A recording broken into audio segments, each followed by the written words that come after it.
नागरिकांना मी आवाहन करू इच्छितो की छत्रपती संभाजीनगर दलाचे पोलीस अधीक्षक आदरणीय Vinaykumar Rathod sir, upper police अधीक्षक मॅडम, या डिव्हिजनचे उपविभागीय पोलीस अधिकारी आदरणीय दिनेश कुमार बोल्ले सर आणि अजिंठा पोलीस स्टेशनकडून मी आवाहन करतो की आता पूर्व परिस्थिती नियंत्रणात आहे. सर्व बंदोबस्त या ठिकाणी नेमलेला आहे आणि कायदेशीर कार्यवाही चालू असून जनजीवन सुरू.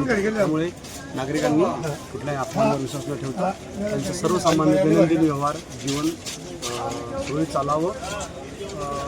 कुठल्याही प्रकारची भीती बाळगण्याचं काही कारण नाही. ते सोशल मीडियावरती काही चुकीचे अफवा पसरवले जात असतील किंवा आस्थापना बंद आहेत, काही या ठिकाणी वेगवेगळ्या अफवा पसरवल्या जातील, त्यावर विश्वास ठेवू नये. त्यामुळे पोलीस प्रशासनाकडून मी आवाहन करतो पुन्हा एकदा की अफवांवर विश्वास न ठेवता जे काही दैनंदिन जीवन आहे ते सुरळीतपणे या ठिकाणी चालू आहे आणि ते त्याप्रमाणे आपण राहण्यास काही हरकत नाही.